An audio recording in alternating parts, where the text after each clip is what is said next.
We're all back in the saddle, ready, rearing to go. We're gonna, well, normally when people say they're gonna hit that old dusty trail, that's leaving, but we are going to proceed. We are going to continue on in our development of this very interesting region, this adventure, or this entire campaign. We have a lot of content for all of it. And tonight I wanted to do something that we haven't necessarily done on the channel before in a workshop mode. We've made dungeons, we've made maps, we've made characters, NPCs, and villains. But I don't recall that we've ever made a campaign primer. And a campaign primer is very, well, in my opinion, a campaign primer is very important because it sets the expectations of what is going to occur at the tabletop. And actually, Coffee, it's good that you're here. A good example of this is if I handed out a campaign primer prior to the Tuesday game, or perhaps a more detailed one, then some questions that may continue on throughout the campaign now, currently, may have been answered, or it might help give you a better direction or a sense of it in where to go and what to do.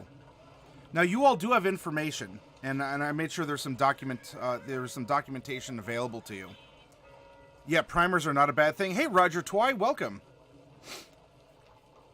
And so in that regard, especially with the notes that I have to upload, which I didn't today because I did sleep most of the day, and I was also then, if I wasn't sleeping, I was doing other important things.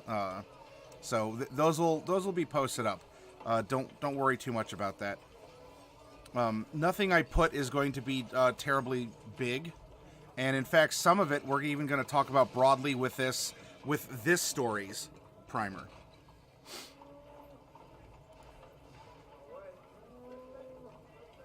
And for anyone watching live here on Twitch, or if you do watch this video later, hello from the past. Greetings. It's been a wonderful March 22nd. A campaign primer is a way for you to communicate with your players any sort of exceptions or limitations, or to introduce themes of the campaign without seeming very ham-fisted about it. And I'll provide some examples. As I've been running my campaign world for about a dozen years now, and every campaign takes place after the next, and the consequences from 1 bled to 2, 2 to 3, 3 to 4, and so on. And so the world, the culture, and in the meta, the systems. We started in 3.5, and now we're playing in 5th ed. And so what happened to explain the systematic differences too? These are ways for you to communicate with your players what's happening. So here is an example that I wrote up. So here we have, the year is 498 Ister. Ister is its own calendar cycle. Now, do you want to explain that to your players? Do you really have to? Maybe. But for the DM, it's good to keep track of this. What does Ister mean? What does it signify? Who labeled this era in history Ister? All right, so just briefly, right? Here's some out-of-character notes. Velas is nothing like you may remember it, and this is the document from my second most recent campaign. Velas is nothing like you may remember it, namely because it would appear to be much smaller. There's actually an end to the world. You can stand at its edge and look up to the distant rippling sky, out to the far horizon and some outlying islands, or down into the mysterious Neath, realm of the Six Saints, Selbycia, Deathhome. With that paragraph, already the world is being conceptualized, or you're being shown that you're playing in a contained area. And what this is referring to here is this. Here's the map of the world. As far as you as my player know, this is Velas. It has ends of the world. It has these borders.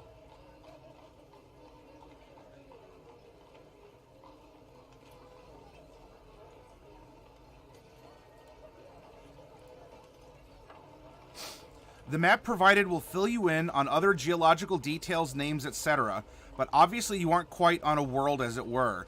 At least not a round planet. There will be other clues to lead you to this, so don't take it as a spoiler right out of the gate. Now, here are some in-character notes. Hey, Third Falcon, welcome. Velas is a land rich in geography, culture, plant and animal life, as well as racial populations. To reflect that, the world was formed into 10 states by its founders so that they work both independently and together to gather and share the limited resources the world provides. Each state, as it were, is governed differently within its own borders and localities. However, a broader federal presence is located within each nation-state to promote broad conformities in matters of war, interstate trade, high crimes, and resource management, including population control through policing and relocation efforts. Ooh. In-character note. So we know that there is this world in which, it would be almost like colonial going into federal times in the United States. Where there's also, though, this overarching, like, we are going to help balance the population because we're facing a possible resource crisis. These matters are tended to by the direct descendants of the creators of the world, dragons. Dragons who are in direct service to the All-God, Deshex. Their generosity, benevolence, and guidance has allowed Velas to flourish when the old world was destroyed by unchecked ambition, pride, and the sin of magic. Ooh, all right, let's stop there. I just handed this to you as a player in the game. What is this telling you? If this is an in-character note, this is implying this is the accepted history, this is the accepted culture, this is the accepted state of the world. Magic is sinful. The old world was destroyed by people who practiced such things. And it was the dragons to whom we now owe everything by saving us, by creating this new world. And by world, it's, well, honestly, it's just a big old floating island that's upside down over an ocean.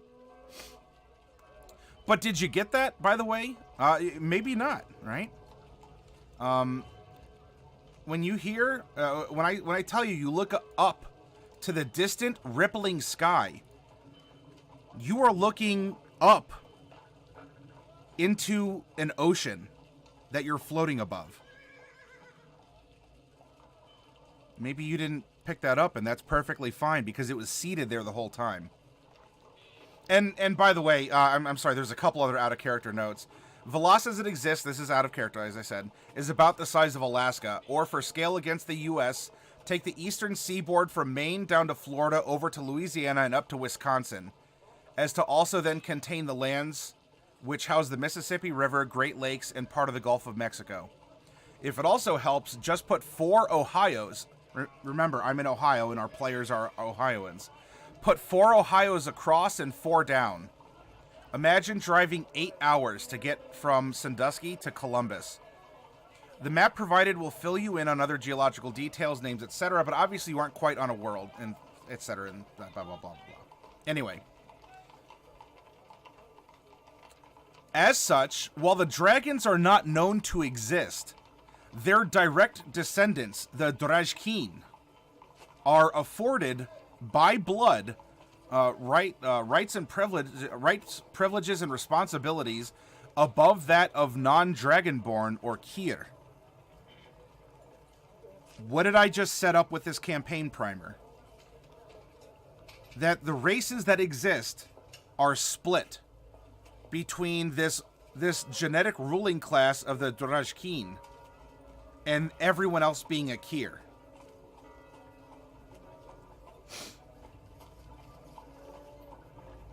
Hey Blargle, welcome. Hello Diadems. Oh, speaking of Alaska, a hierarchy of Dragonborn above all other races, yes. And so now, if we reference, I start going through the different areas. So we start off in Region 1 here, which is Vitak. Whoop, I don't need that one. I need this one. Vitak is the most populous state and is also referred to as the Kier capital or Kierland. Because of the abundance of water for travel and consumption, the Saints Lake area is a commercial hub. It is said all good things flow through Vitak, its capital city of, and I had a placeholder of XYZ, especially. Being so far inland, abundant in trade, and sheltered from the worst of the weather and war, those who live in Vitak feel especially at ease. Unfortunately, that can create a disconnect from the other states, as it is, save for technicality with Narboden, the only state not to occupy the edge. And remember, in this world, the edge is real. There is an edge of the world. You can fall off the end of the world. People have fallen off the edge of the world. Vitak imports more than it exports, as it is a hub. However, that is what is made here tends to be quite luxurious.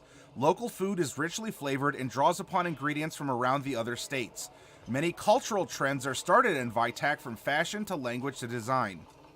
Your character may be from Vitak if she or he enjoys big city life, commerce, haute culture, and technology. Now remember, as a campaign primer, I'm handing this to you as a player so you can make informed decisions about what you want to do. Where are you from? What is an aspect of your character? Are you the big city life type character? Then you may be from Vitak. And here are some cultural considerations for you to roleplay, as I, as the DM, am going to be presenting these cultural points through NPCs, through descriptions of clothing or accents or all sorts of things, right?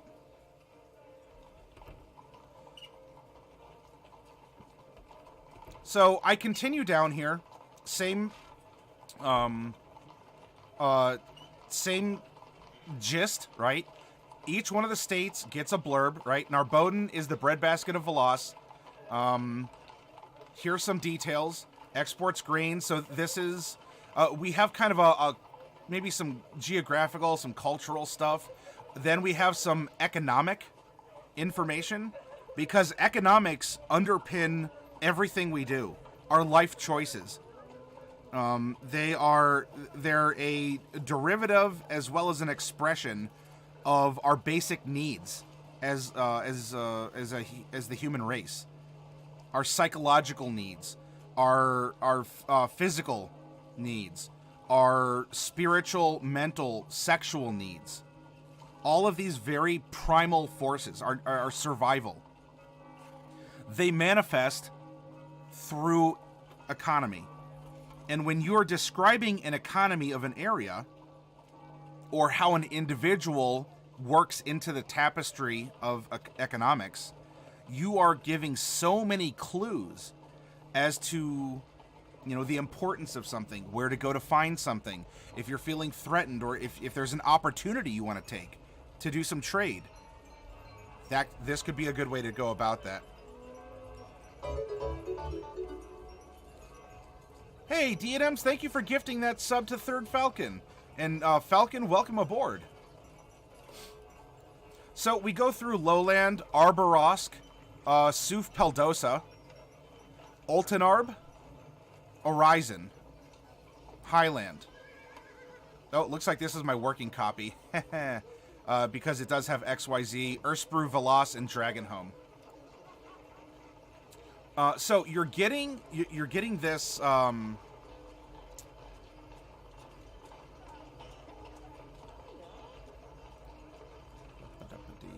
What do I need here?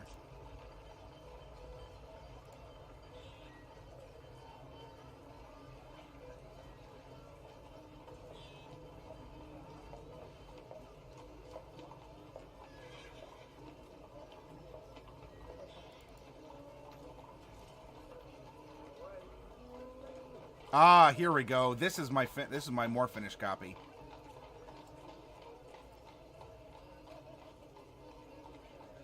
Look at that formatting.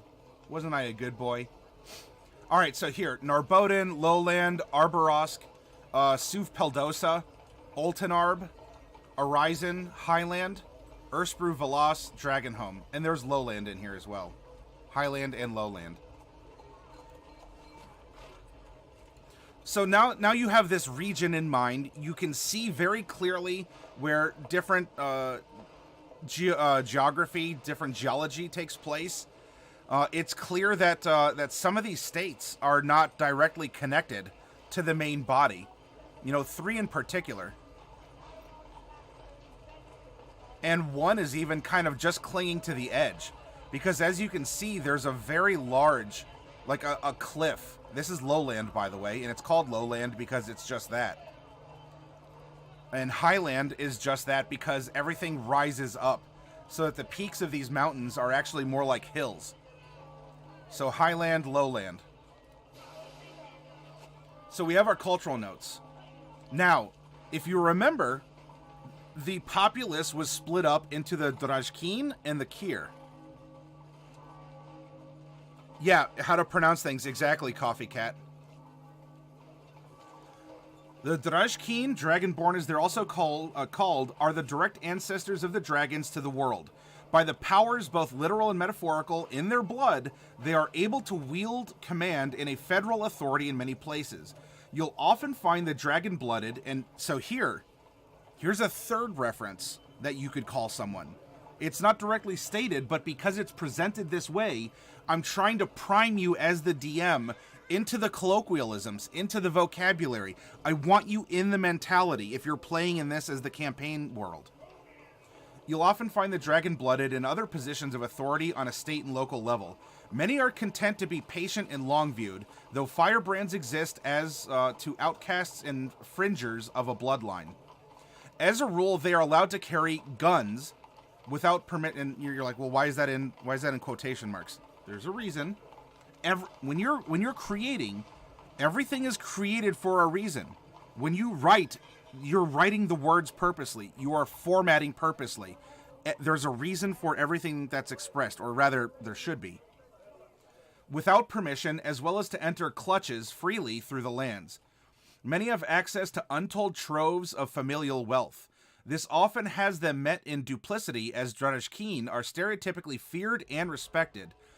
In order to help curb hubris, a forewarning all parents give their children, a legal expectation is put upon that in the absence of any other due authority, a Drajkeen is responsible for the events around him or her, especially if a Kir shares their blood color with them. Blood color? How can a Kir share a blood color with the Drajkeen? So what this is now saying is if you're going to play a Dragonborn, you are given, there's this expectation that you might have wealth, power, influence. You go to these clutches, which think of them like fraternal orders, but they are for Dragonborn only. Dragonborn only are allowed in these sort of clubs, these social areas. And they can carry these things called guns without needing permission. Or like a license. Drajkeen are found natively in Dragonhome, predominantly, and in Oltenarb secondly. Outside of these homelands of sorts, large amounts can be found in Vitak due to its culture and government positions, and Lowland for its military importance. So here we go. Did you like, if you liked Oltenarb, right? You say, oh, the old ways. Yeah, I want to play an old school character. Well, this can cross over if you want to play with a Drajkeen, because you're going to find a lot here. And let's say you want to play a human, and you want to go find a Dragonborn.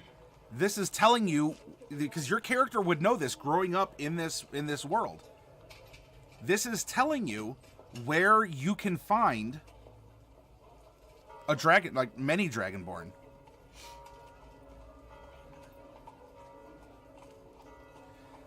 So now we come down to the Kir.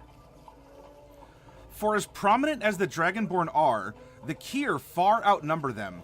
However, an ancestral tie is shared in that all Kier are born with one to several scales in a small patch on their neck or head.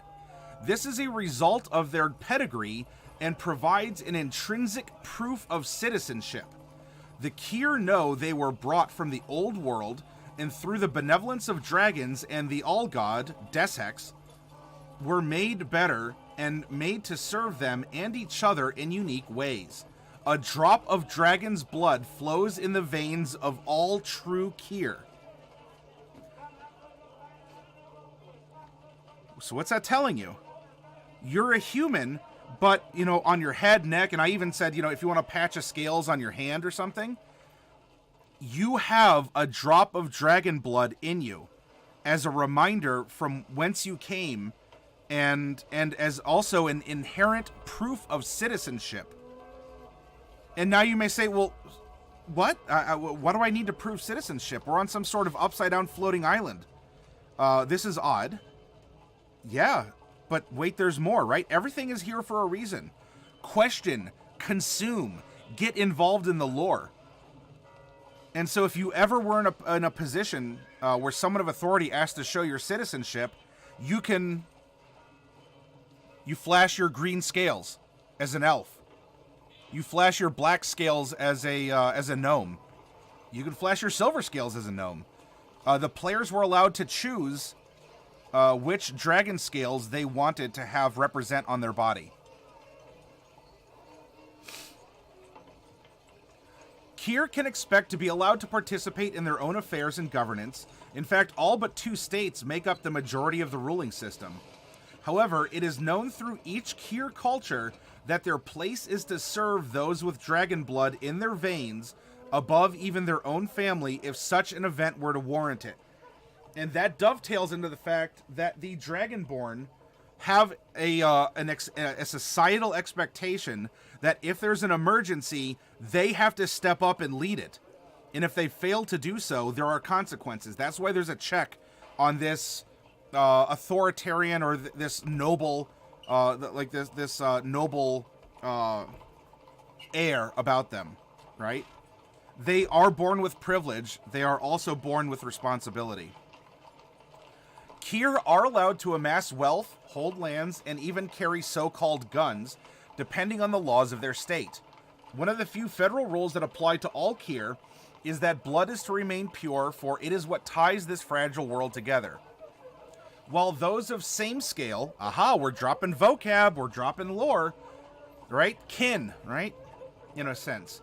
While those of same scale are encouraged to bear children together, it is not forbidden for a blue scale to conceive with a silver scale. What is forbidden by law is that the races of Kier intermix, save through blood of the spoken. So called against the others as the race of man has been the species upon which refinements were made for all others, oft spoken of by the old gods, the all-god, and of dragons, as well as through their perseverance to adversity and adaptability to survive through storytelling.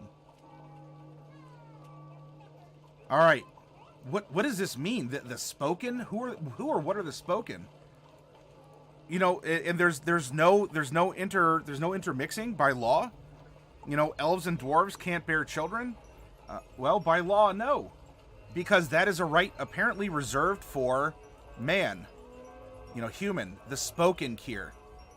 Mankind is spread across Velas as they are adaptable, useful, and common. Their blood is favored, however, because it is what gives their bodies much mutability. Some of the other Kier look upon a human and see not just a friend or enemy, but a throwback to a distant time in the past when all races were one. As theirs is the unrefined form found in other sentient races, they are often thought of as precursors. Capital P.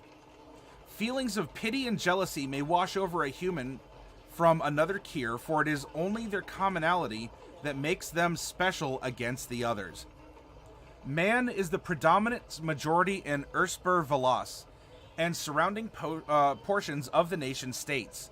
They are employed in all manner of tasks, but many take up a life of either religion or service to the state, if only in capacities of entertainment of the mind or flesh, as the dealings call, as their universal amiability is neutral in the worst offenses to the senses. Whew, I know, that was a long sentence. Forgive me for that. I may think that I'm a halfway decent writer, but look, sometimes things happen. Elf. The Taken Kier. Okay, so now what are we building to? So these are all Kier, right? We have humans or man. They're called the Spoken Kier.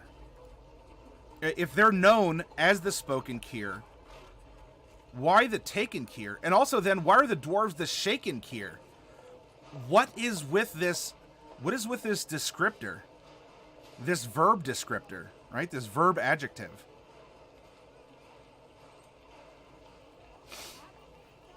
The elves of Veloz improved upon the spoken form to be able to look past the obvious, to hear with more clarity and judge with better insight, to think past what is in front of their noses and grasps the project themselves and those who come after into a better future.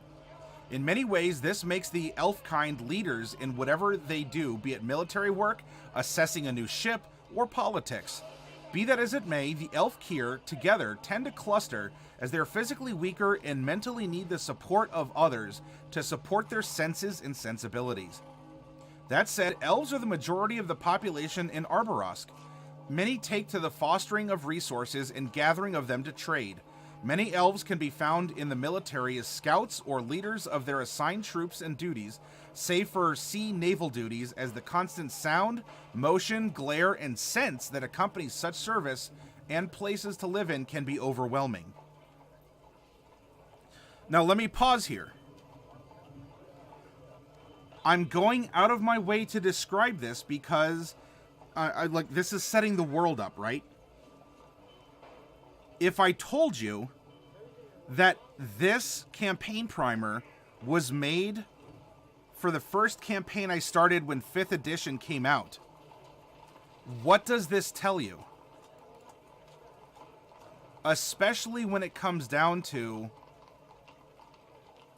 this last sentence. Constant sounds, motion, glare, and sense.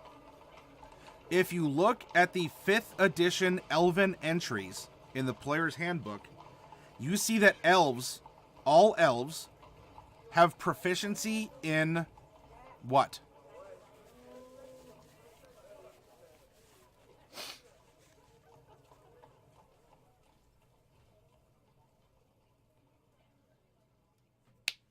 Coffee Cat's got it. All elves in 5th edition have proficiency in being fabulous, as TJ. Hey, welcome. In perception. And so I wanted to say, so if we're going to reincarnate elves from 4th edition to 5th, here is a reason why we are going to play as the 5th edition rulebook is describing elves to us. Dwarf, the Shaken Kier. The Shaken today are not necessarily those of the old world. As tales go, they had lost their ancestral home and were scattered across the lands. In so doing, they shook the stagnation, which had mired them in vulnerability, and became explorers, inventors, and the dwarves of the stone also became the stout men of the sea, more water than air. Many still work the earth, and the Derryglade is their people's greatest life work. By the way, that is the Undermountain rail system. That is this pink line is called the Derryglade. Opportunity for all now seems to be their trend, and where it was said that they were steadfast before about other things, that quality still exists. Where there is water or stone, so too are their dwarves, making Horizon their predominant home. The digging for vermilium and lack of a rigid guild structure attracts many to Highland, as do the cliffs of Lowland. But the other major home to Risen is Ursbru Veloz due to the Tensea, and stirring such land gives their blood. This is the Tensea up here, by the way. We're explaining the dwarves in this isolated campaign world, and as they translated from 4th to 5th edition. We're giving them a culture. We're telling a brief moment of their history. Halflings. The Shriven Kier, or the Shriven. The halflings of Veloz are a prideful and rustic folk. Their spoken gift, another vocabulary word. Their spoken gift was that of the tending of the heart of the lands and the hearts of their fellows. The alias of Shriven is a badge of honor they wear, as they stand as tall as a kneeling man and have paid their penance since the days of the old world. Now, because of their faith, and by the way, is this giving you clues as to why each of the races are a Kier, but they are a particular breed or brand or variety or species of Kier? Now, because of their faith and dedication, they are blessed by the gifts of their blood and are sure to remind others that the absolution of the past is obtainable through dedication. Narboden is the heartland of the heart folk. More vocab. The small hands of the halflings are the ones that feed much of the rest of Veloz. There are clusters of Shriven in Ursprue Veloz to assist with pilgrims in matters of faith, but it is interesting to note that a sizable second home for halflings is Suf Peldosa. Due to their size and nimble nature, aside from tending the lands, many of the wee folk can be seen working the riggings and or beasts of all manner of conveyance. Gnomes. The Risen Cure. The Risen are just that, back from the dead. The old world saw the extinction of these people. By the way, gnomes weren't in the player's handbook in 4th ed, they were monsters, quote unquote. The old world saw the extinction of these people, and by the way, we reflected that in the 4th edition campaigns. Very interesting story. The old world saw the extinction of these people, and were it not for the benevolence of the dragons, through their gensome, Gensome, meaning produced or born plus body. The Gensome project, the so-called genomes or gnomes would not exist. To know one was made directly by the hands of such benefactors can be humbling. The culture of these people only dates back so far, and even then to the first of their kind.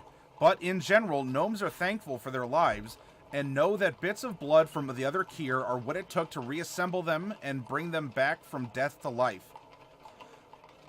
Form from spoken, skill from shaken, humble, shriven, sense of taken, all mixed in with drop of blood, from dragon vein in brotherhood.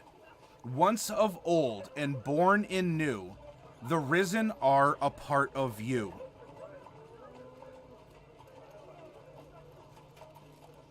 It's not even just a creation myth.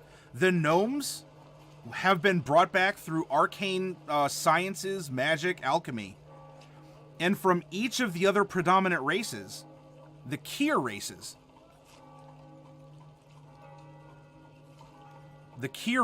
that's important, they were combined, right? Form from spoken, so they have a humanoid form. Skill from shaken, from the dwarves. Humble, Shriven, the halflings. Sense of taken, of the elves. All mixed in with drop of blood, from dragon vein in brotherhood. They also bear scales, because there is dragon blood in them. They are Kier. The gnomes are Kier, and they'll bear a scale. Once of old and born in new. Old world and new world. Once of old and born in new, the risen, right? The risen Kier. The risen are a part of you. Now, this is important, right? Gnomes came back in 5th edition. And I think for many, and a couple people, including in my play group, they have, gnomes seem to have a very bad reputation. They seem to be detested as, troublemakers, as, they're kind of useless. No one really likes them. They're just small and annoying. And if you play a gnome, you have to be small and annoying. When I was introducing gnomes into the campaign world, I wanted to create the societal basis for banishing those preconceptions about gnomes. As gnomes came back and as they were presented, this was a way to reset their culture. Gnomes are a new race to the world again. And in so doing, you can play a very haughty gnome. You can play a farmer if you want, very sensible, a creature of the earth. And this continues on with the final paragraph here. Many gnomes find themselves in positions of service to the Drajkeen.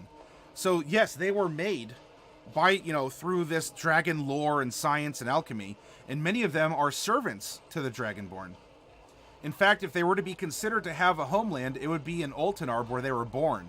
Their ingenuity, it is said, assisted in the construction of the canals, flowed up Horizon where they can be found in the shipyards and goldsmith workshops, and even helped build Dragonhome. And if you didn't notice, by the way, you see how we have 9 kind of naturally curvy states? This one is a hex. Straight sides, and 6 sides at that. It doesn't have color. It doesn't have, it probably has forest. It probably has grass and water. But why did I make an artificial shape and gray it out?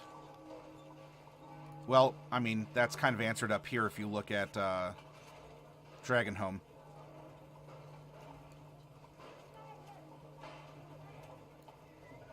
And that. Coffee Cat's got it. It was constructed. And not only, so it's constructed, it was floated away from the landmass. And specifically, yeah, you probably won't end up here. You cannot be from here, and you may never end up going there.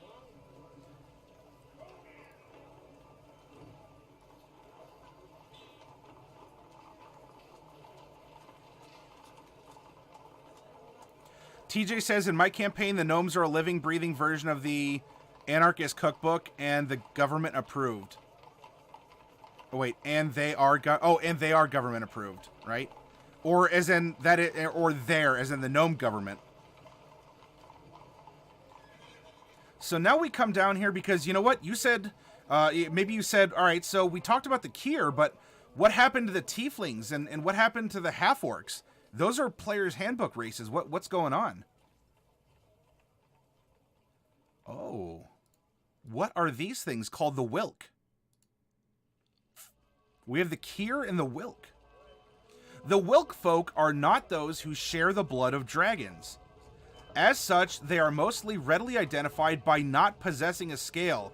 Aha! That's why you have citizenship, or proof of citizenship.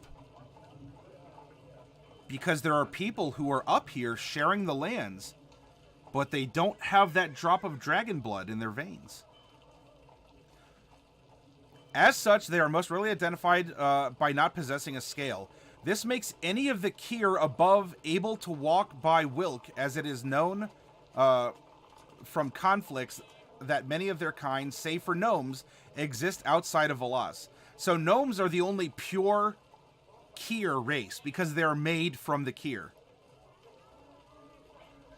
The danger of Wilk comes from the fact they do not share the same bonds, laws, nor morals of Kier, and in many cases are happy to attack the draconic heritage which gave them, even by proxy, the lives they have today. There is much disdain for them because of that rebelliousness and ingratitude. Wilk also possess a danger because their blood is not that of Velas. In the case of Tieflings, their blood has the power to supersede that of even dragons. As such, it is seen as an infectious curse and a woeful carryover from the old world. Those of green blood, too, another vocab word for you, aren't accepted as theirs is considered to be impure, and in some cases can't even mix with spoken blood, making them effectively no better than beasts, which is close to how they act. Do you see that I'm weaving in some propaganda? I'm weaving in a cultural expectation of us versus them. We are the good Kier. We live on Velas, right? This is Velas. But if you remember from the introduction,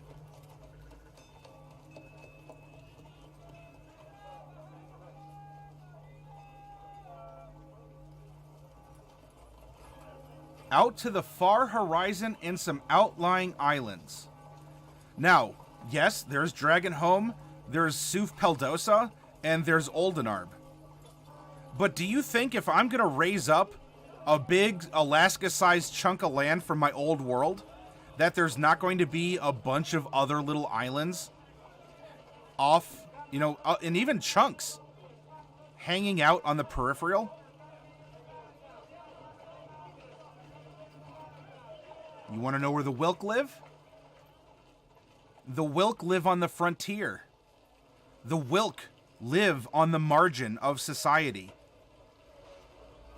The Wilk are seen as the outcasts, and they are just that, outside of Velas. Yet it's still accessible.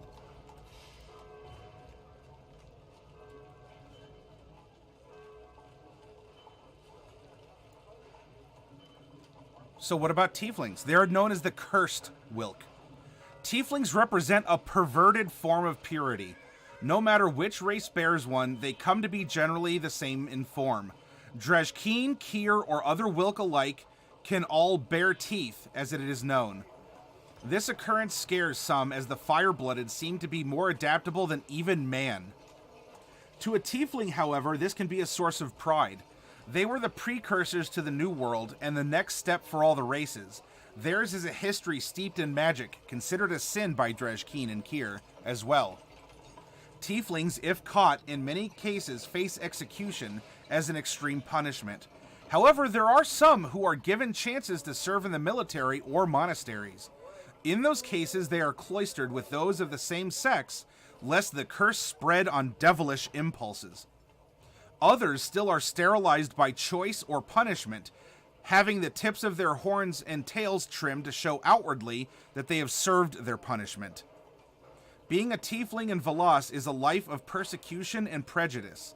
Even one of the 6 saints you commonly know was one of your kind had a checkered past behind his righteous inspiration. Yes, one of this is getting into older campaign info, but Lord Saint Grape. Anyway, oh wait, was it Lord Saint Grape? I think it was. I'll have to double check. Ooh, it's been a while. Survival is key, and even if you live in the Outlands, the Greenbloods and Red-Blooded Wilk still are wary at your destiny. We have established beforehand that we owe, as Kier, allegiance to the dragons. They saved us from the old world. Yup. To get Matty the HCWLs out of Ohio and to TwitchCon. Aw, diadems. Well, do you want to sponsor a box and float some money left over? Do you want to float some money into that? Or what do you want to do with that, diadems? No? Is that all for, Oh my goodness. Thank you so much, diadems. Wow, we're almost to the March goal. Coffee, this campaign would definitely deal with some prejudice themes. You are absolutely correct. TJ says the government approves of their actions despite the risks to body and land due to their ingenuity. If they didn't approve, the gnomes would move away to more accepting lands or the... Oh, so they'd rather keep them and take the risk for the reward of the ingenuity than to have them go elsewhere. I can understand that, TJ. Diadems, seriously, thank you so much for that. HE double hockey sticks out of here. So for the Tieflings, or let's go back. As a good Kier, as a faithful Kier, as a patriotic Kier to the 10 states, you have dragon blood in your veins. You owe so much to the dragons, even though they're not around. You know, there's pride. You can trace your lineage because of your scale patch. That's a part of you. As a human, your gift by biology and by law is that you are actually allowed to you are allowed to bear children with other races. Otherwise, elves and dwarves, nope. By law, you have to be separate. Because you're each so specialized that we can't, as a society, we can't have that mix. Now, a human can, because a human is seen as a template, right? As a precursor, because it was all said prior in this priming document for you. And so as a human, you're not specialized, but you do have this broad gift of supporting the bloodlines, of supporting the races, of being this template that others then were born from and specialize in. And now we have these tieflings who their blood, or in this case, their reproductive, whether boy or girl, the egg or the sperm. If a tiefling lies with a dragonborn, a tiefling is born. If a tiefling lies with a human, a tiefling is born. If a tiefling lies with a gnome, a tiefling is born. Can you see how this is seen as a societal threat? This is a curse, a disease. It overrides the gifts of the dragons and the gifts as your own unique biology have been presented. And on top of that, you are intrinsically magical. And magic is a sin, because magic destroyed the old world.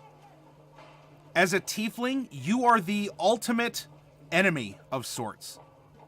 Now, there was a consideration. You can live in Velas as a tiefling. However, for people to even remotely trust you, you have to be in some sort of service, a religious service or a military service, right? So your actions can be controlled. Your behavior can be monitored. People know where you are and what you're doing. And on top of that, if you want to live in Velas and be a citizen, to be seen as sort of, you're not a Kier, but you're not a Wilk. You must go through a sterilization, so you cannot reproduce. And as a part of that, because, you don't want to walk around with your bits hanging out, if you want to take this citizenship test of a sort, if you get the procedure done to sterilize you, they will cut the tips of your horn off, or they'll cut off the tip of your tail. And so if you walk around with shorn horns or a snipped tail, that is outward visual proof to other people that they can trust that you have gone through the procedure, and so that there is less enmity against you.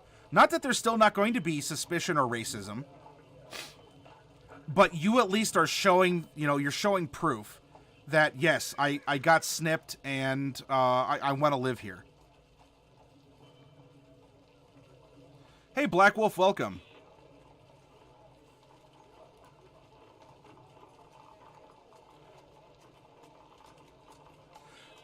I also want you to notice something in this document. The Kier, what is the tense of the Kier? Spoken, taken, shaken, shriven, risen. What is the tense of the Wilk? Cursed, failed, regressed. This is how you would come to, this is what you're taught. This is what you know of these Wilk. So let's look at the Greenbloods. Mainly these people are broken up into two categories. Orcs from Orcupris and goblins from Coplings. And if you don't get the reference here, then I'll explain it. Right? So you have orcs from Orcupris and goblins from Coplings. Many in Velas see them as savage leftovers or crude first attempts at races from the old world in whose veins copper, Cupris, C-U, copper, Coplings, Orcupris, O-R-E-C-S, orcs, orcs and goblins. Many in Velas see them as savage leftovers from the old world in whose veins copper, not iron, flows. Remember, Our blood is red and turns into kind of like a reddish brown because the iron rusts when exposed to oxygen, right? Iron holds on to oxygen. That's what helps get our oxygen from our lungs through our body. What other metal rusts and carries oxygen? Copper. And you know what happens when copper rusts? It turns green. I mean, like teal, or depending on the verdigris. If we, as red-blooded creatures, have reds, pinks, peaches, browns in our skin, because of that blood color and the rust, why do orcs and goblins look green? Now, I mean, if you look at the monster manual, orcs are gray and goblins are kind of yellow, but in this case, they're green-blooded. And this is the reason why. We're building lore. We're building a world, right? So not only does it add to their verdigris complexions, but it is said to make them just as weak of mind and body, right? Copper is weaker than iron when it comes to strength. Obviously, conductivity and other things. Anyway, we'll get to that. From that, the races of green blood, orcs have the rudimentary ability to cross with spoken man, making them the missing link, as it were. In the case one were to bear a child with a Kier, the resulting child only has half a chance at receiving the scale. That is a trait that only the human can carry, forever banishing even the most civil of orc to the fringes of Veloz or beyond into the outlands. This allows for a half-orc Kier to be born. But the half-orc has to bear the scale, as was gifted by the human parent. It could be possible for a human and an orc to bear one child with a scale and one child without. One child is a Kier and is a citizen of Veloz. The other child is not, because the dragon blood is not running in that child's veins. Orcs, being distant cousins of man, have been able to find refuge within Veloz in Suf Peldosa, among the population there. While they cannot bear the scale of dragon blood, those who pledge fealty to Veloz will have their tusks cut, similarly to the tieflings' horns and tails. That act will have them find a relative peace in accepting places like Suf Peldosa, and in a tenuous tolerance elsewhere. However, the untusked, vocab, are subjected to ridicule and death should they return to their rebellious kin elsewhere for the shame of giving up their heritage. If you want to play an orc or a half-orc, well, a half-orc without the scale, I should say, and your tusks are a pride of your people, like, you're already in a pinch. If you want to live on Veloz, you have to cut those teeth. And should orcs living in the fringes ever capture you or find you, they're not going to like you. And yet the people of Veloz may only barely tolerate you. This is a tough existence to be caught in. And you want to find some compelling roleplay prompting, you have it, my friends. Maddie, I'm not sure if you saw it, but I finished the project. I think I messed up a bit because I don't think I touched on all the randomized things. No, I saw it, Black Wolf. Black Wolf, I spent most of the day today catching up on sleep and doing errands. So I was up for a little bit, and I posted some fun things to keep the Discord going, but I didn't get a chance to read it because I've not had the opportunity to. And because you did what I asked, I didn't want to half-ass it and just be like, okay, it looks good. Because that's insulting to you for spending the time and doing that. The other kin, the regressed Wilk. The old world is often seen as a cruel place, and the remnants of these tribes are evidence of such. None live in Veloz proper, and even in raiding parties they're rare. It is believed that the others still walk the old world as it was left behind, making it a very dangerous place. Spoken in appearance only, many are animalistic to the point of making a tusked orc appear as normal as a dwarf. None bear the majestic draconic features of the Dragonborn, completely separating them from the animalistic peoples of the other kin. It is rumored that sub-races of Kier who are left behind exist as well as ferocious beastly creatures such as the lupine Krier, the gnolls, effectively, or the Darken Kier, who are but shadows of men, elves, dwarves, etc. The Darken Kier would be the Drow, the Duragar, the Shatterhai, or the Shatterkai. Although in 5th edition they rebranded Shatterkai as like Shadow Elves instead of like humans. Oh well. But I put this out before that was printed. Not that you couldn't have the Shatterkai be humans if you wanted. If the fodder of the stories above wasn't enough, it is said that even the dead know no rest outside Velas. The bones of the dead can rise, and the spirits do not pass to the Neath. The old world and its inhabitants are the stuff of horror and nightmares to the sensible Velasan, as the effects of awry magic have brought untold destruction and mutation to those who wallow in its corrupting influence.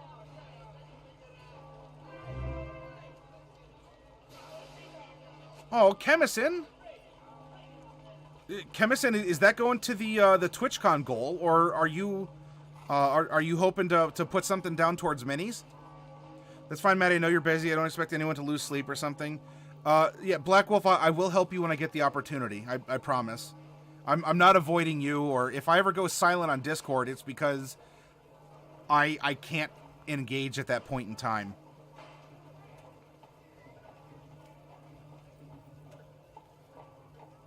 The Old World and Outland. Up above, we've referenced the Old World and we've referenced Outland. If you're reading this as a player and you want to get involved in the campaign world, in the ideas, right? Especially if I'm pitching this to you as a Wilk. I'm sorry, as a Kier, not a Wilk. But if you want to play a Wilk, you say, well, I want to play a half-orc, what do I do? Then, even if you don't uphold the ideas, this is what you're going to be facing by the NPCs and the overwhelming population of Velas. Not much is known about the Old World save for tales that have been passed on through time. Generally, it was seen as a cruel and horrific place filled with strife, death, and the superiority and abuses of magic.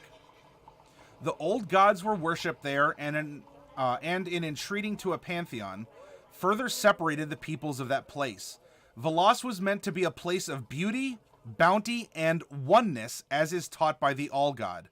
None in Velas are known to have been to the Old World, even seasoned sky sailors on expeditionary missions. I enjoy what you do. Oh, Chemison! My goodness. Oh, geez. We've almost reached the March goal already, and there's still time in March. If we do, I guess I'll just roll into the April goal next, and we'll see if we can hit it early. Chemison, thank you so much for that. That means a lot. Besides that, thank you for the bits. I'm glad that you enjoy what we do and that this is giving you inspiration and it's helping you, get back to the days when you were actively playing. Because I remember when you first started coming around and, said it's been a while and, I'm back and I'm listening to the workshops or, you're enjoying RP and all this other stuff. And I'm very happy that this has found a place with you. It resonates, it inspires, maybe it gives you some nostalgia, and that means a lot to me. I enjoy the bits, and I myself and broadly the channel appreciate that level of support. But something that even bits can't do is really right here to guide my heart, to make it happy to know that you and others are taking joy and value and inspiration and community from everything that we do here. It really means a lot to me.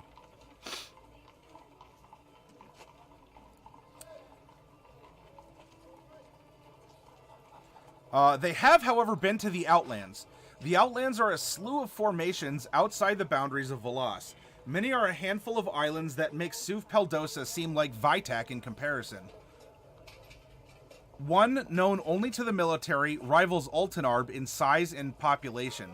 It is simply called Isla.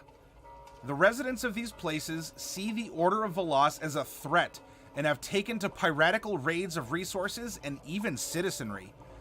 They leave graffiti and propaganda in their wake, if not outright death and conflict. Outland ships have a distinct style and are thought to be relics from the old world, though despite many being shot down by the military, more appear lending credence to the thought that they are being built or supplied from somewhere else. Oddly enough, because as far as it is known, vermilion is only known to exist in any significant quantity in Velas. Now, this is the second time that you have heard of vermilion. And you may say, well, what is vermilion? In a short answer, it's fuel. It's a lot more than just fuel. And that ends up going on to be a major part of the revelation. What is our fuel, right? Think of our real world. What is our fuel made from?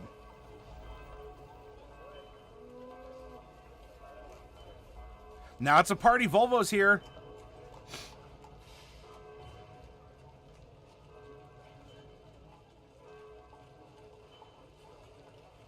Our fuel is made from candles. Well, you all must have a very interesting internal combustion engine configuration in Australia if your cars run on candles, TJ.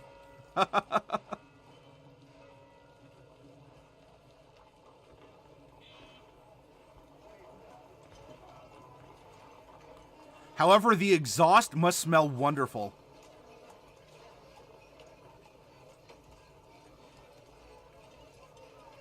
You know, frankly, I would probably get something like a sugar cookie. I'd fill up with, like, unleaded regular sugar cookie wax. I just don't know that I have the imagination to participate to play. Chemison, don't doubt yourself. Do not doubt yourself, Chemison. You can certainly do this.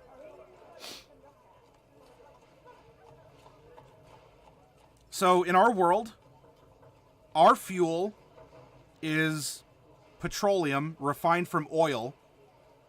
And what is oil? What is oil?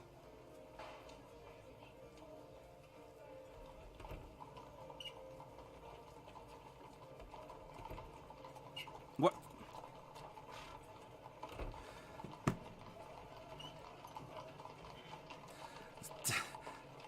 You're not incorrect, TJ. But I get the feeling that you're being coy. Bones? Kind of. You're more closer to the answer I was fishing for, Black Wolf. Right? It's decomposed biological matter.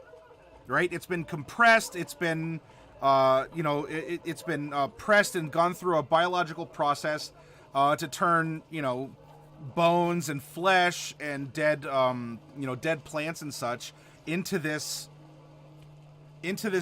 sticky, dark, not very tasty substance called oil, which is refined to petroleum, and it's so on and so forth. I am using something called vermilion as fuel.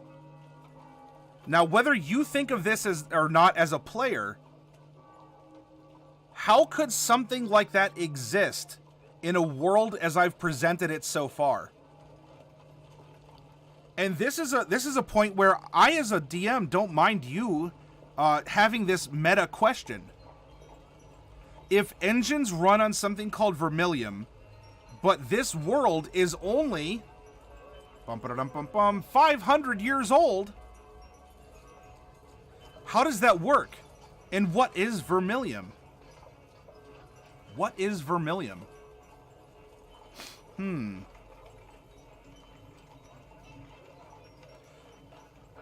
I didn't think I did, but just over 2 years ago when a buddy invited me to play, I had a character and backstory just pop in my head, which almost never happens. Yep, you know what, Chemison, if you're going to play with diadems, I think you're going to be in good hands. I don't be shy about it.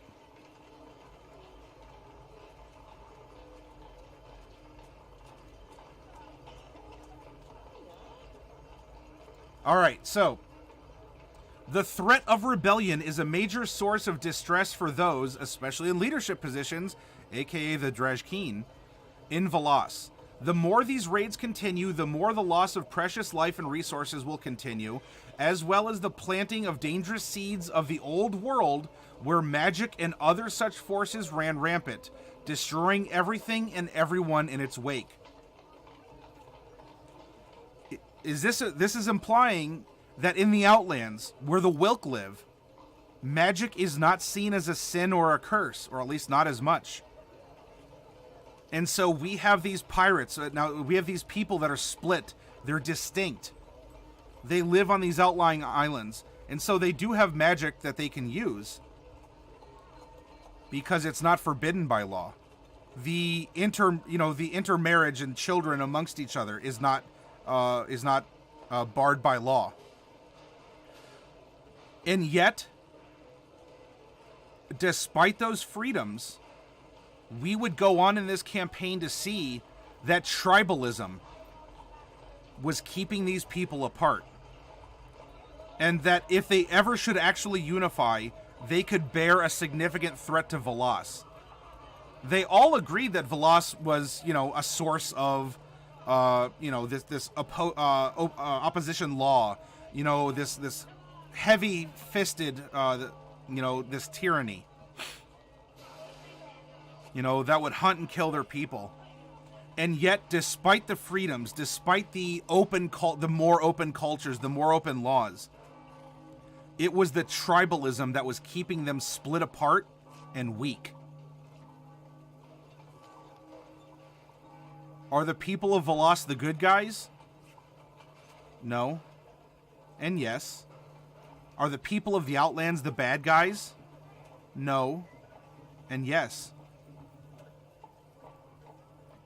Now, if I told you, and I didn't say it right, necessarily right off the rip, here we have effectively a chunk of land that was torn up from the old world by dragons, squished together, and flipped over, hovering over an ocean. The size in the world is the size of Alaska. What's on the other side? Right? If you live on the surface, which means when you look up, you're actually looking down into a rippling ocean. What's on the other side of Veloz? As all the residents of Veloz know, the land is marked with lux spires to help the sun reach the safety of the lands beneath it.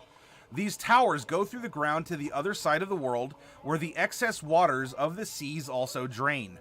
Most of the common population, and even many in the military, has never, nor will ever, be allowed to visit that other side, for it takes great connections and devices of Dracotech to reach it. However, it is populated by scholars, researchers, and other learned people hand-picked from Veloz to attend the Selbysia Academy, which is rumored to hang upside down at the height of depth in order to study the enigmatic moon, scorching sun, constellations of the saints, and other phenomena. So it's actually right side up. Something happens that, whoop, you go topsy-turvy. Supposedly, one can reach the other side in a special military or dignitary craft. As well, Dragonhome is said to span the height and depth of Veloz to allow for easy passage. While it is nothing more than a bit of folklore, it is rumored that Five Peaks Fort rests on a way down too. And by the way, Five Peaks Fort is right here, because we have 1, 2, 3, 4, 5 peaks all coming together right here. And the lightning bolts indicate forts. And by the way, this is giving you some culture. Why are there so many forts in Lowland? Clue? There's way more fragmented outland islands on this side of Veloz. There you go. So we've discussed the political boundaries. We've discussed some of the culture. We've discussed the races. Now let's look into something that is underpinning all of this as well. Matters of faith. How does religion play a part in your world? If you're making a campaign prep doc like this, whether or not I play a cleric, a paladin, I run an acolyte background character, I can still be a pious fighter with this soldier background. And I carry my whatever, my symbol as a source of good luck, or I just say that I pray to it and kiss it before every battle. You can be a person of faith without receiving the direct benefits, you know, through magic and such. Diadem says you can't trust halflings. Well, hopefully you could trust the halflings of Velas. They're a hard-working country folk. Velas is a monotheistic world. First sentence. If you're playing D&D and you have this sentence presented to you, have any of you out there played in a monotheistic world in D&D? I mean, some of you may have. I can't imagine it happens often. Have any of you played in a monotheistic world in D&D?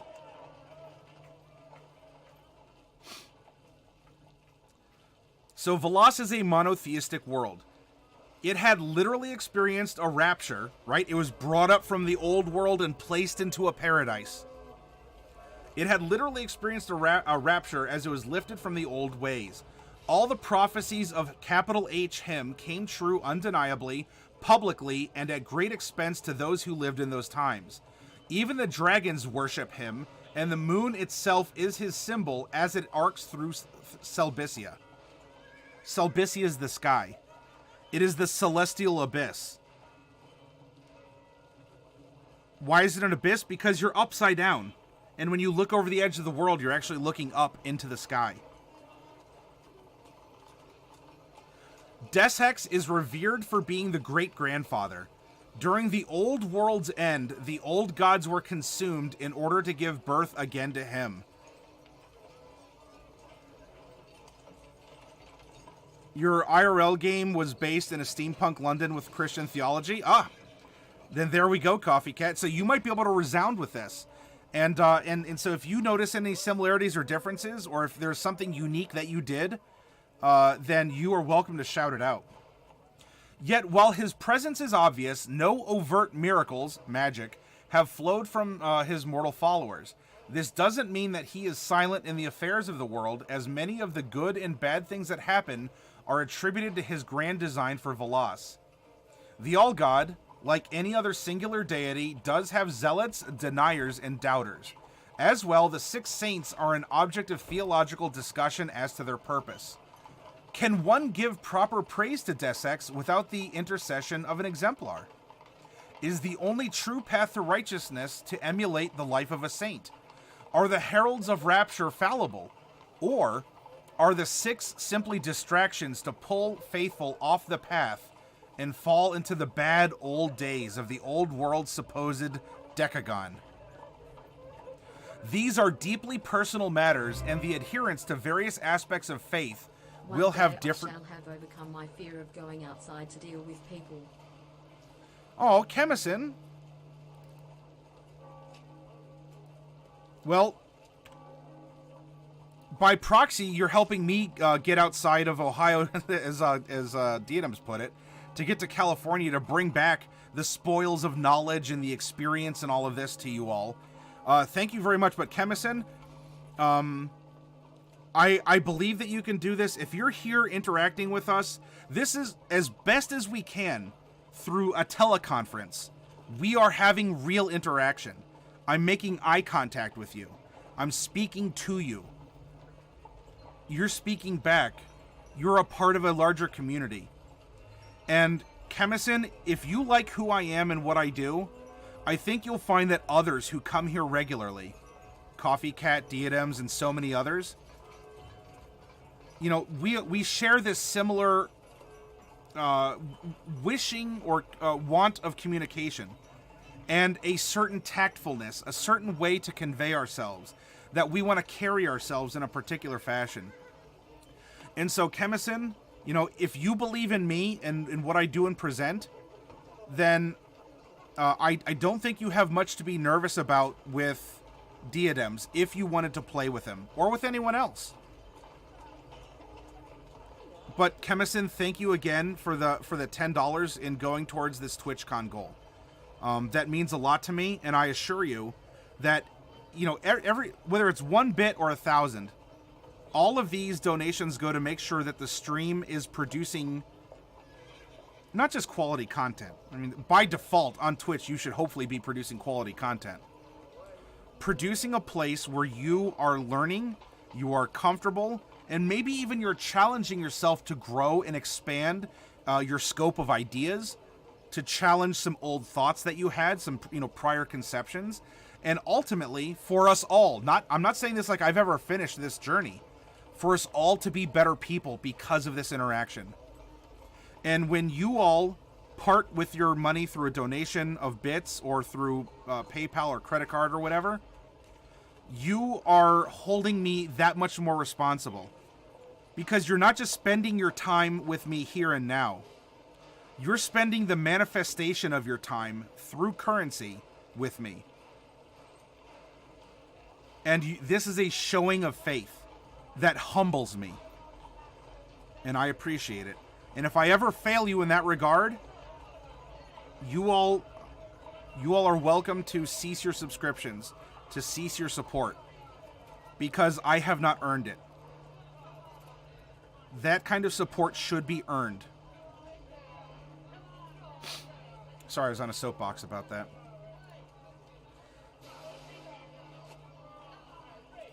There may be pockets who worship the concept of the vulgar children. Uh-oh, dropping vocab. Who are the vulgar children? I don't know. You have to find out in campaign, huh? However, their names, symbols, and doctrine have been lost to the rapture.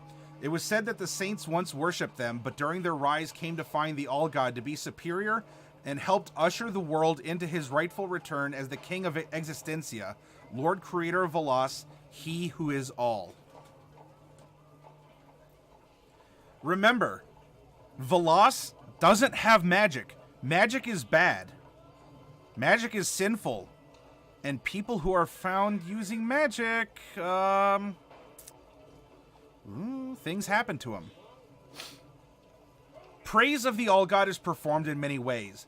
There is a predominant set of dogma developed to worship him in the Sundarin, southernmost in archaic terms, though the sun itself is central to its practice. In the Sundarin church called the Path, Sundarans praise and enjoy the All-God unquestionably through their actions, though their actions are not overt. Many dress and act in normal cultural fashion to their region. However, in times of holiday, tragedy, or celebration, they outwardly show their affection, making it seem odd to those who don't walk the path. The path is a regiment of actions, prayers, and pilgrimages one must undertake in order to fully understand the love you feel for the All-God, as well as earn his notice and love in return. Magic is outlawed. Yep. Because like TJ was talking about what gnomes can do and how disastrous it can be. And so, some cultures may be fine with that. In TJ's, they wanted to hold the gnomes close because the juice was worth the squeeze. They would rather have the innovation and risk the dangers than let it go to someone else. And by the way, while there's a lot of wordplay, this is just me. There's nothing like super symbolic about it. So we have the Sundarans, which, I described as called southernmost. And this is also a way of explaining orthodox, like an orthodoxy. However, the sun is symbolic in its own way as well.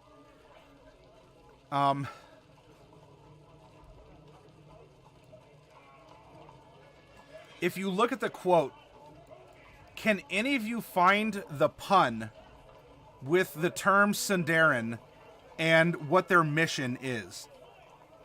Because I am a DM who does enjoy telling a good story, but I can't help myself weaving in wordplay and puns that might seem a little hackneyed or a little, like tongue-in-cheek or whatever.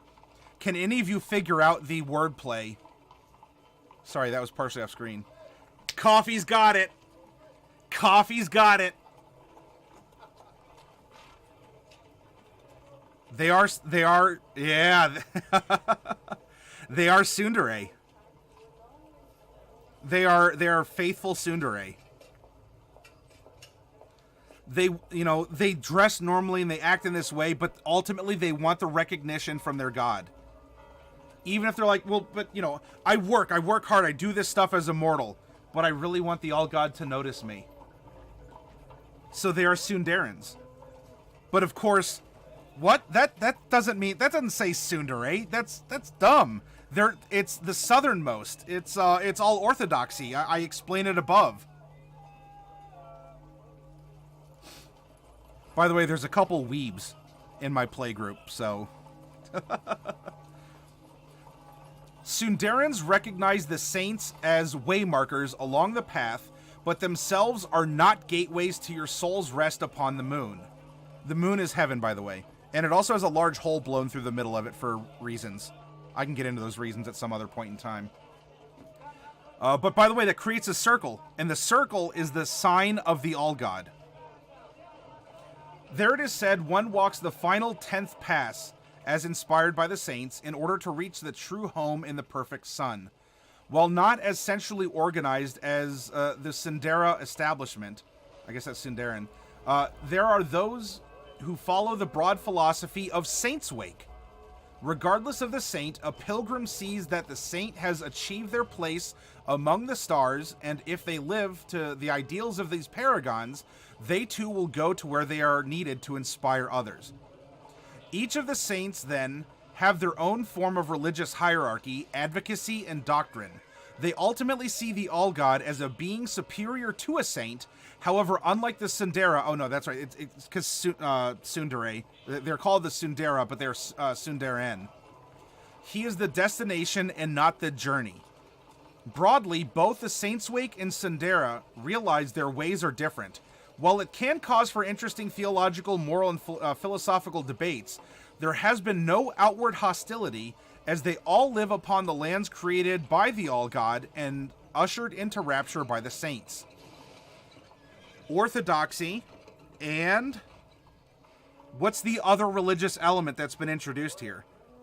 We have an Orthodox faith, and then we have a what? Kind of Bombard, in a sense, although it's not muscular and contracts. Sounds like the moon in Ruby, a shattered crescent that everyone wondered about until we finally found out in the last chapter. I haven't seen Ruby, so I don't know offhand.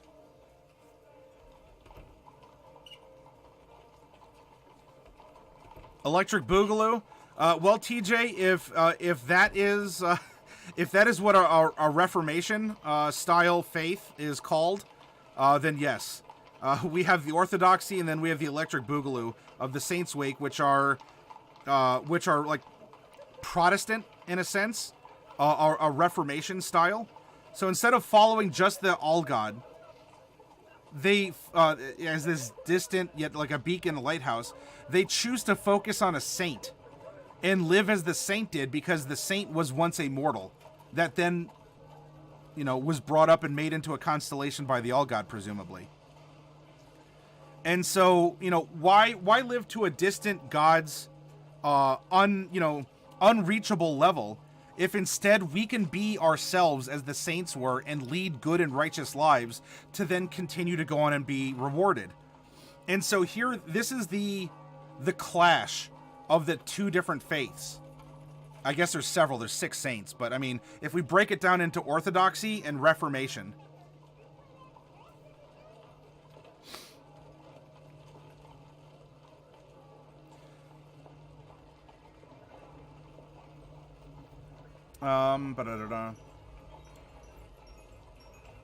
As was mentioned, there are pockets of those who revere the vulgar children, primarily a Sundaran term.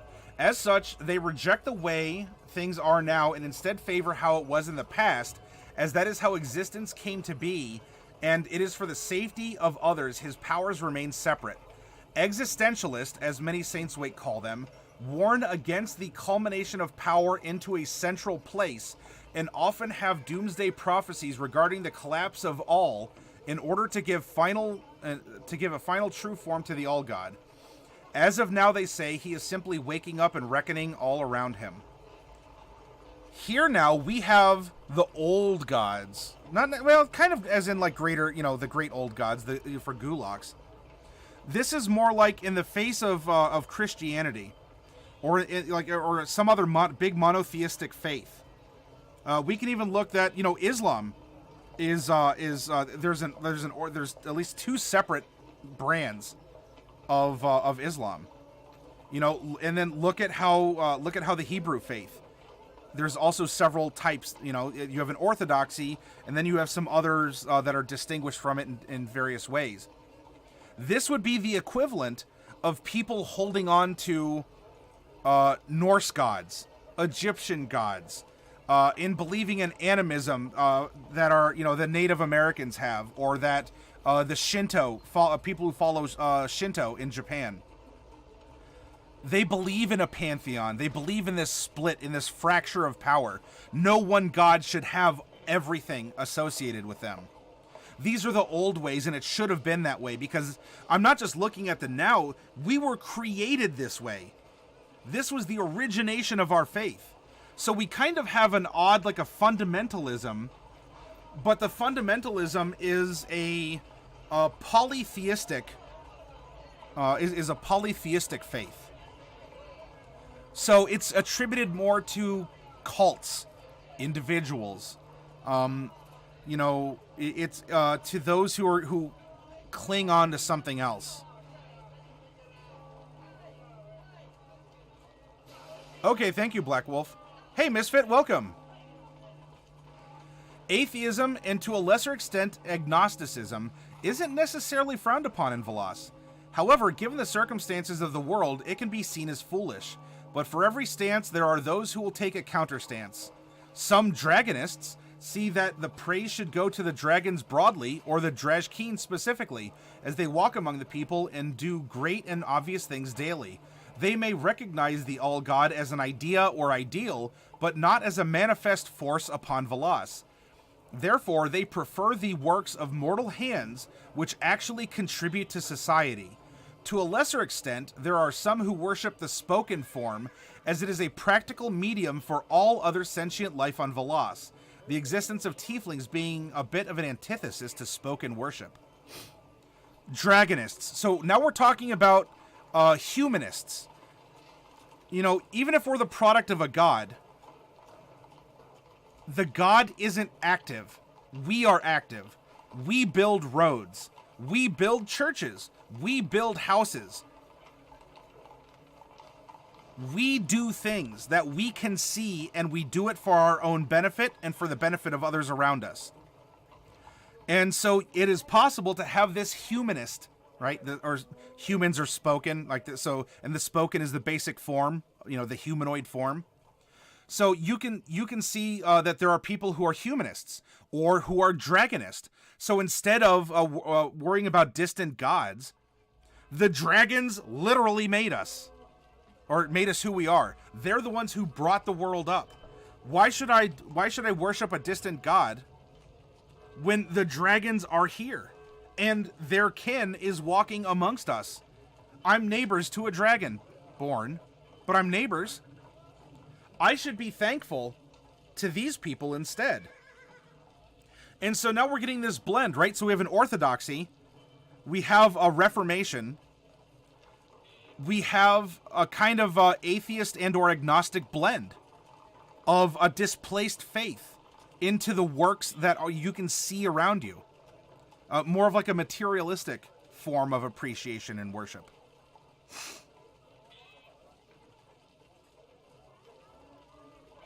The celebrations, rituals, and observances of those in the above two paragraphs can differ vastly, especially across Velas, but the notions of them and even the two major concepts still boil down to effectively, do unto others as you would have them do unto you. This, my friends, is the golden rule.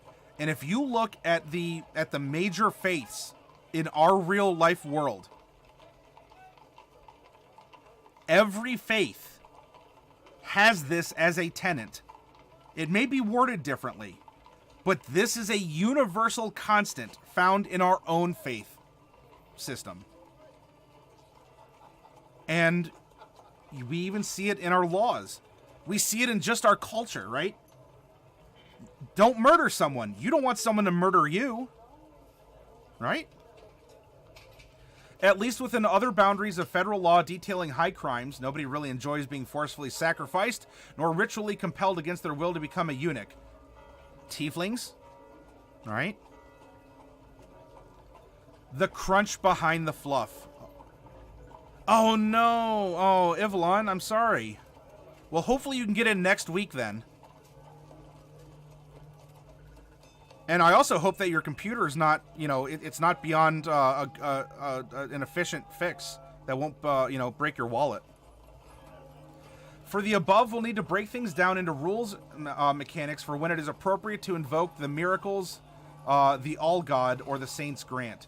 You may remember the breakdown some of you made from your previous Epic Tier characters. Remember, Epic Tier is 4th edition. To break down where they fell, these were the players in the game. When they beat that game, they ascended as constellations and as saints, as a representation of the people of the old world. Now that we're seeing it,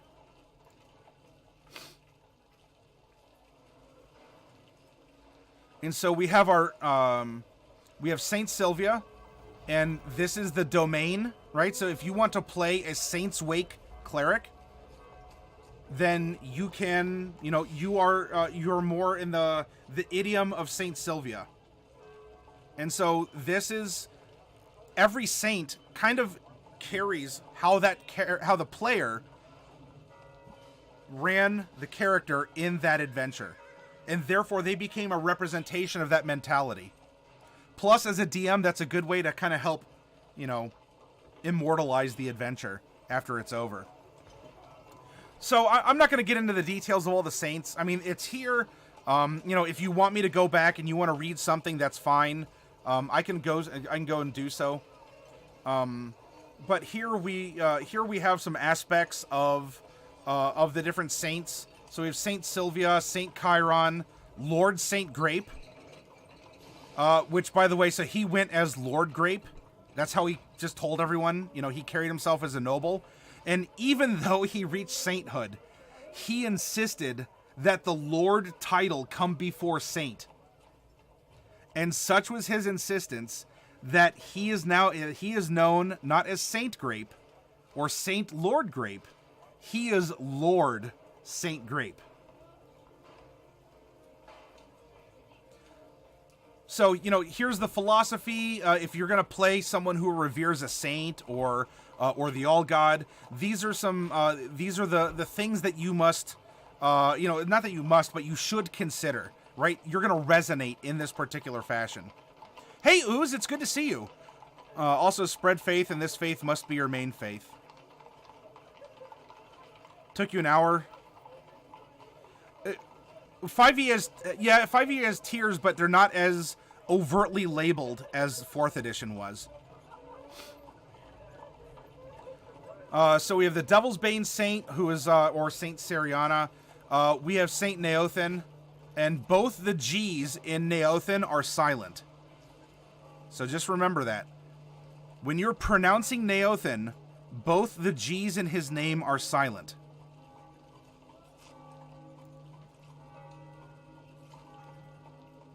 The Saint of Nature's Wrath.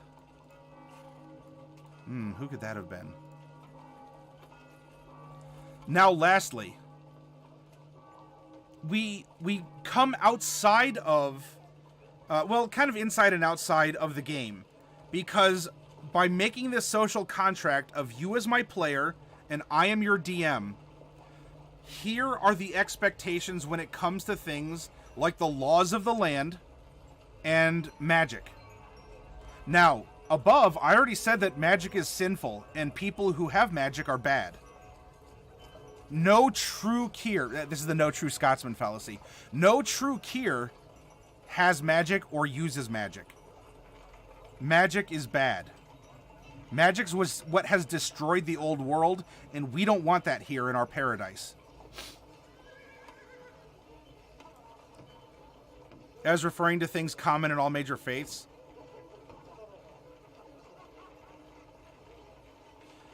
I suppose. I guess it depends on, you know, Buddhism, I don't believe, advocates for Buddhism to be your major faith, like your one true faith, because it actually beseeches you to look out into the world and to learn about this.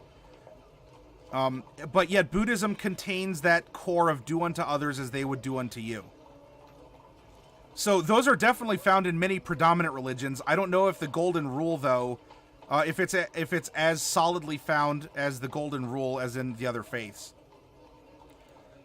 Essentially, the law is what many civil societies encourage and forbid.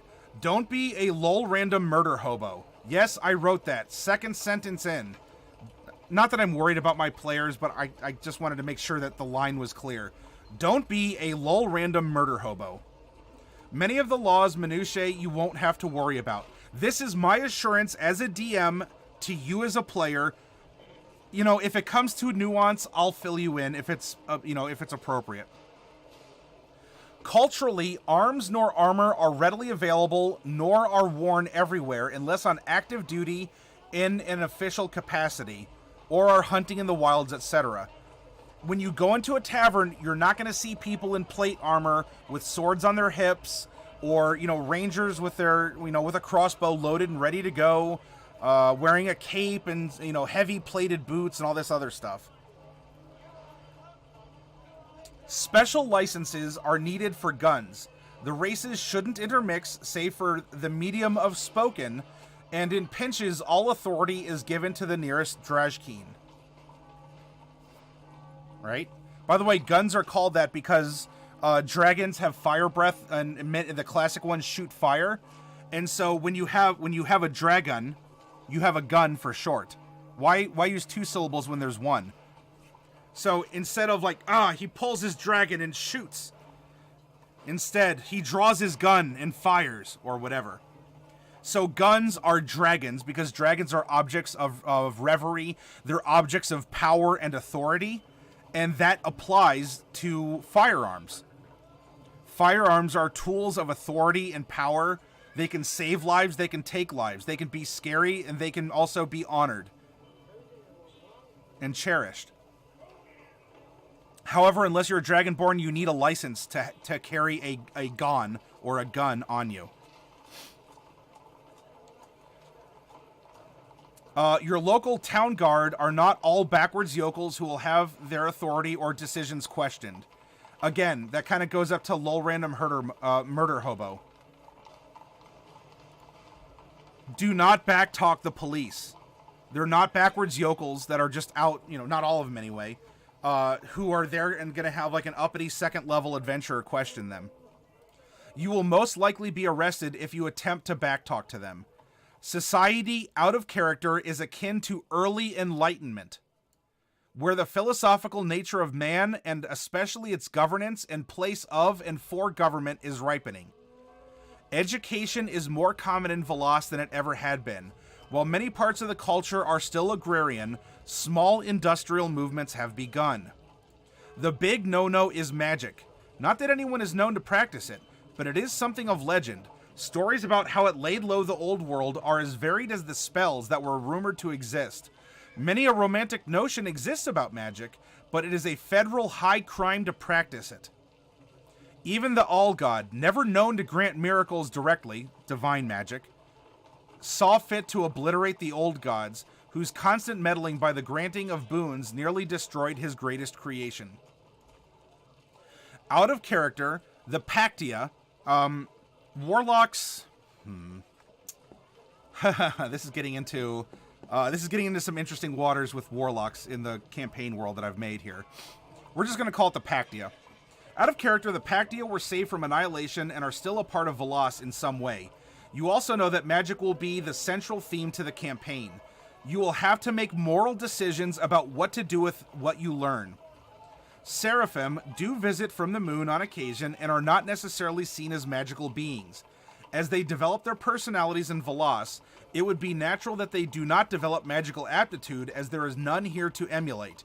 While they do manifest wings and just otherwise have otherworldly properties, it is just considered to be a part of what they are. Seraphim could just technically be considered Wilk, and many carry a stigma foreboding. They are afforded the luxuries of a Drajkeen. just without the responsibilities, as it is known each is sent for a specific task to tend to anyway. Magic. The magic in this game will be entirely up to you to make. There are obviously mechanics in the player's handbook that give ranges, details, costs, etc., and should be used as a source of inspiration. However, you all will make the magic as you go along based on your needs, surroundings, and in-game context. For example, say mechanically you level up and can cast Fireball. However, you're by the coastline, and fire is the furthest thing from your and your character's mind. Using the spell in the book as a base, it could then be appropriate to make Tide Gyre. 1 action, 150 feet. The material component, a tiny crystal of sea salt and a few drops of water. An effervescent streak erupts from your swirling finger to a point you choose within range, and then surges into a geyser-force bubble of water. Each creature in a 20-foot radius sphere centered on that point must make a dexterity saving throw. A target takes 8d6 cold damage on a failed save, or half as much damage on a successful one. The water spreads around corners. It saturates permeable objects in the area that aren't being worn or carried, possibly ruining or destroying them. And then, at higher levels, it's the same.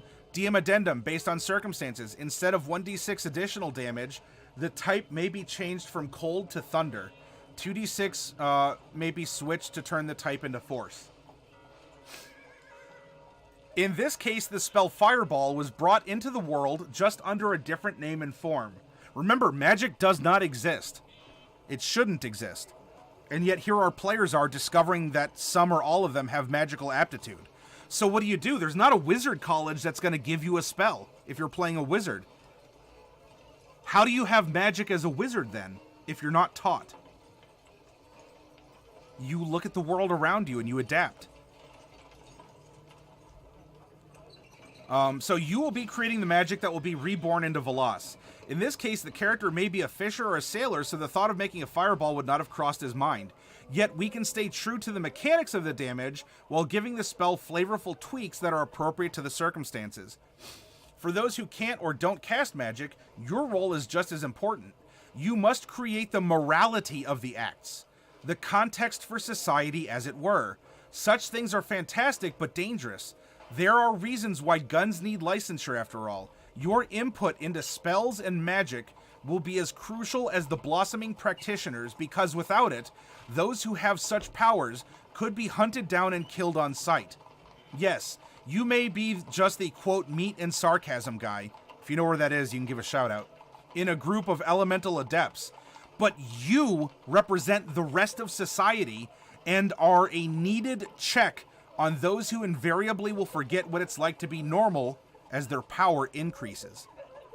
With that, remember that the lawmen are no fools. An escalation of powers overtly will lead to a ramped up response. You may be able to subdue some police in a city, but once it's found out what happened, you may have to deal with the state guard or even federal agents or the military. That isn't said to stymie creativity, but to remind you that concepts such as the masquerade or paradox, though more social than otherwise, exist. Craft and use your magic creatively. These are seeds you are planting for future campaigns. This, from level 1, not 20 or 30, will be your legacy.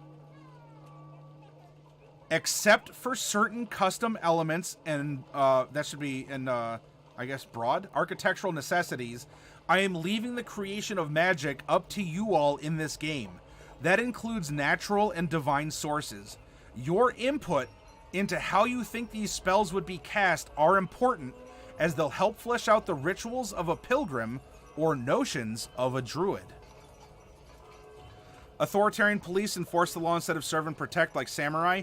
I really want to play an arcane trickster in this world. Hey, Ivalon, you got it. We got our meat and sarcasm guy.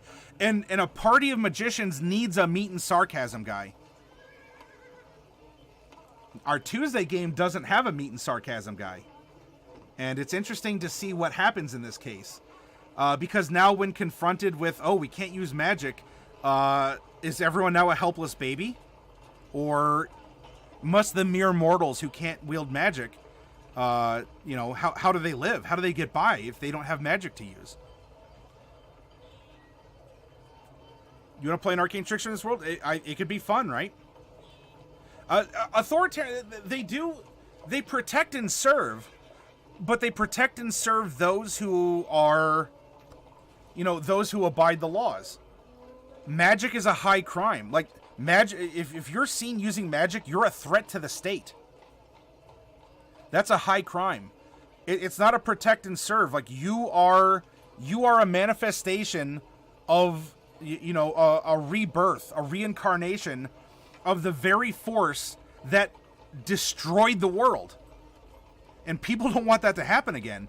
So yeah, you know, the policemen will give lollipops to little kids. They'll help old ladies cross the street. You know, they might even, you know, give the stumbling drunkard a ride home saying, hey, come on now, this is the second time this Monday. The second time this Monday afternoon that you've been stumbling, bumbling drunk, but I'm going to take you home so you can get rest. Because after all, he's a citizen, right?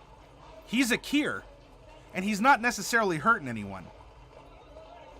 But when threats to the society that have been built after this destruction of the old world are present, it goes into hardball really quickly. Blargle says no. Yeah, non-magic users. Oh, hey, and you subscribe to ZFG? Awesome. And I love that Dampe emote. That's great. That's why Arcane Trickster jumped to me. A rogue that dabbles in a bit arcane magic. A rogue is usually always anti-authority. Even a lore bard, my favorite class, would be fun here too. And you know what? The players in this campaign, I can say because it's over, and we've actually moved on into. We've run a full campaign after that, with the wake of everything that happened in this world. As go figure, magic was awakening. And the status quo was being challenged. It was a new challenge in the new world. There were threats that hadn't been seen before and had to be dealt with. And it was a very fun campaign to run. Guards in this game are cuddly bears except for players that are treated as suspected of terrorism. They don't have to be cuddly bears, and there were definitely not cuddly bear guards that existed. If you were law-abiding, if you were a Kier, you had citizenship, you know, the police would treat you as the police would treat you. I mean, if you deserve to be beaten down because you're trying to stab your partner, you know, you're a wife beater. Yeah, the cops are going to bust in and save the partner and arrest, and you know, if they have to subdue, they're going to do that.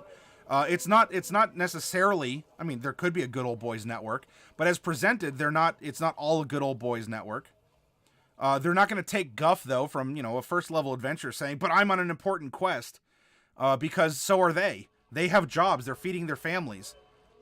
They have this society to uphold in their own unique fashions. But when it comes to people who threaten the existence of this it's not a paradise, but it's certainly, it's a lot better than what existed before. But if people threaten that, by their behavior or the manifestation of magic, things happen. And people are not known to practice magic. Doesn't mean that people haven't been born with magic. But things can happen. There could very well be, you know, a black bag squad. There could be a Lake Lao guy. Again, a reference if any of you get it. There could be special agents and enforcers that go throughout the populace looking for the signs of magic and nipping it in the bud. Similar to how tieflings are sterilized if they wish to remain in the populace.